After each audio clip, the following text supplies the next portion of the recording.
Hello everyone. Today I'm going to introduce you Unit 9 Monopolistic Competition. Meaning of monopolistic competition. Monopolistic competition is a market structure which combines elements of monopoly and competitive markets. Essentially, monopolistic competition market is one with free of entry and exit, but firms can differentiate their products. Therefore, they have an inelastic demand curve. The firms set prices depending upon their respective demand curve. There is freedom of entry. Supernormal profit will encourage more firms to enter the market, leading to normal profit in the long run. Explanation. Product differentiation for the pricing and output decisions as well as selling strategy of the firm was initiated by Chamberlain. Actually, the concept of monopolistic competition was elaborated, explained at length by economist Chamberlain. Thus, Chamberlain introduced the two policy variables in the theory of the firm, the product itself and the selling activities of the firm. The demand for the product incorporates these dimensions. So, Chamberlain he has introduced two policy variables. One is product itself, and the next is selling activities. Selling activities is a very specific factor of production that has been introduced by Chamberlain. The demand curve will shift if so these two things the product and the selling activity will determine the demand curve, and demand curve will shift if the style, services, or the selling strategy of the firm changes, taste, income, price of the product.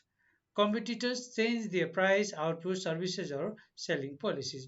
These three things, if these 3 points, these points, the style, services, or selling strategy of the firm changes, then demand curve of the firm also will shift.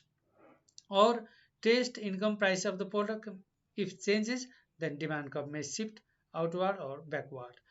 And or the competitors change their price, output, services, or selling policies. In this case, also demand curve may shift outward or backward. Chamberlain used the concept of product group. Chamberlain has used the concept of group, which includes products which are closely related. Chamberlain did not use the term industry as used in the monopolist as used in the perfectly competitive market. He has used the word group. This is the group concept, uh, which includes products which are closely related. So group means there all the products are closely related. The firms producing closely related products. So in such cases, all the firms are included under a group. Products should be close technological and economic substitute.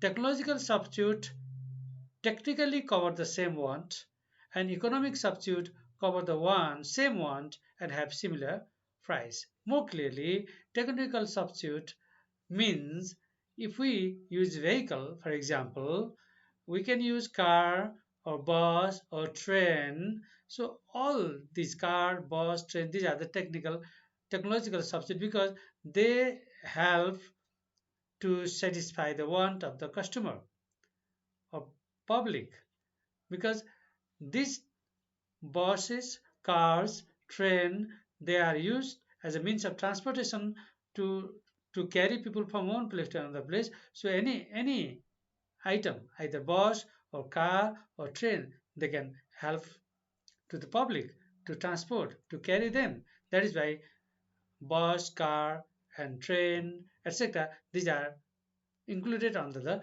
technological substitute. In the same way, economic substitute come under the uh, same want and have similar price. For example, economic substitute the things that satisfy the want of the customer. For example, toothpaste you can say, Colgate you can take Colgate, or you can take Everest or whatever. Different brand are taken as the economic substitute because they satisfy the same want and the prices are also somehow similar.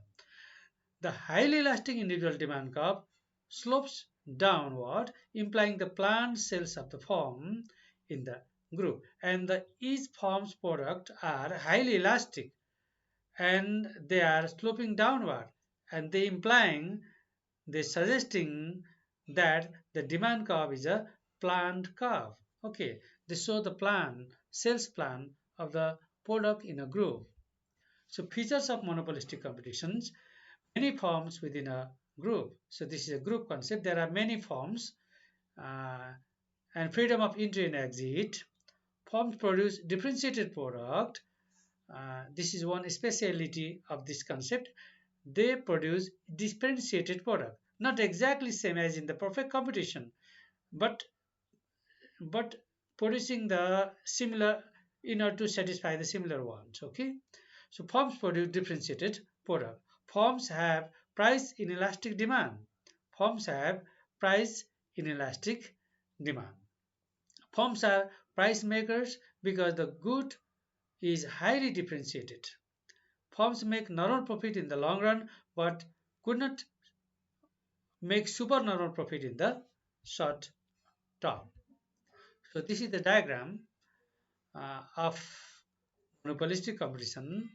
So here this is the demand curve sloping downward, which is called average revenue curve of the particular product in a group, and margin revenue sloping down more steeply than the average demand curve, average more steeply than the average revenue curve or demand curve.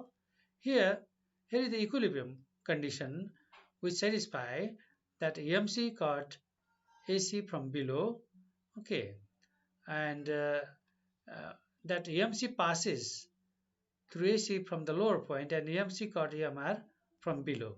So this point is the equilibrium point, and when we extend this vertical line up to this demand line, that makes price. Okay, so this P1 is the price, and average cost curve is below this demand curve or average revenue line. So this is below. That is why here is the box. Okay, the area is formed and which shows the supernormal profit. Okay, so in the short run, there is chance of earning supernormal profit by a firm in a group, which is similar as in the monopolistic in the monopoly market. And it means monopolistic competition and monopoly market, the demand curve or margin revenue curve, and these conditions are looking a little bit similar, but one thing is different, that average revenue in the monopoly is less elastic than the average revenue in the monopolistic competition. Only that is the difference. Here, long run equilibrium and normal profit. You can see same average revenue curve or demand curve, which is more elastic, and here is the equilibrium condition where EMC cut EMR from below, and we extend this perpendicular line up to the demand curve, and that makes price OP1, you can say. And here average cost curve, that is tangent to the demand curve, so it makes no supernormal profit, so this makes only normal profit. And here next condition, MR curve is intersected by MC curve from below, and that passes through the AC curve from the lowest point of the AC. This is the MC curve that passes through the AC curve from the lowest point of AC. So here the firm makes normal profit. So in the long run, firm in the group make normal profit, which is shown in this figure, and in the short run, firm in the group make supernormal profit, which is shown here in the figure. So examples of monopolistic competitions: restaurants. So restaurant, they supply same goods but have a little bit different. Either the different maybe in style, or maybe uh, differences in services, or some different kinds of typical things are found in the restaurant, but item is same. Okay, so restaurants, they are the examples of monopolistic competitions. Similarly, hairdressers, clothing, TV programs, aeroplane services, hospitals, school colleges, bus services. So these all are the examples of monopolistic competition where economic wants of the customer is satisfied, okay, technical wants of the customer is satisfied, but have one product is little bit differentiated from that of another product, okay, which is the example of monopolistic competition. The limitation of monopolistic competition, some firms will be better at brand differentiation and therefore in the real world they will be able to make supernormal profit.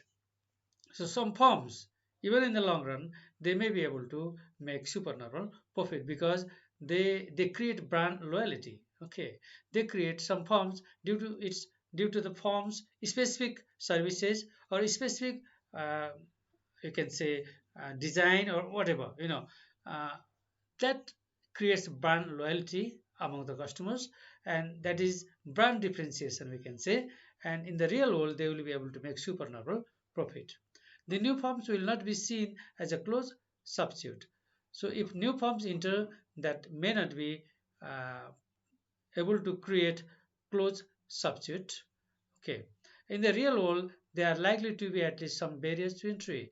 And when there is brand loyalty, when one established firm create a brand to the customer, indirectly that is a kind of barrier to the entry to the new firm because new firm cannot be a close substitute in this sense.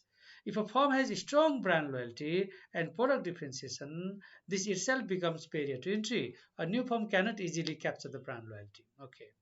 Many industries we may describe as monopolistically competitive are very profitable, so the assumptions of normal profit is too simplistic. So it may not be normal profit in the long run. Even in the long run, some firms in the group may earn supernormal profit by creating brand loyalty, by providing special services, or by some initiating some special technique of production. So differences, key differences with monopoly and monopolistic competition. In monopolistic competition, there are no barriers to entry. Okay, in monopolistic competition, there are no barrier to entry. Therefore, in the long run, the market will be competitive. But in monopoly, market is not competitive. There is barrier to entry. But in monopolistic competition, there is no barrier to entry with firms making normal profit. And in the monopoly, firm may make supernormal profit, but monopolistic competition on normal profit in the long run. Okay, there is no barrier to entry to the monopolistic competition, but monopoly have barrier to entry, and monopoly uh, firm make supernormal profit generally, but monopolistic uh, under the group, the firm under the group may earn normal profit in the long run. So key differences with the profit competition. In monopolistic competitions, firms do produce differentiated product.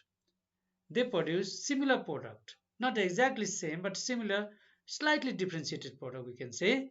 Therefore, they are not price takers.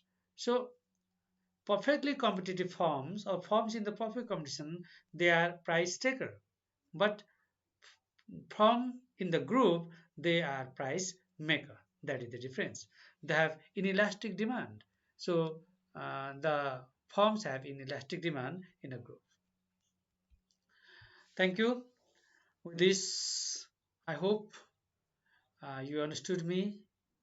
You enjoyed this video. If you are satisfied, you please share and subscribe the video. Thank you very much. Have a good day.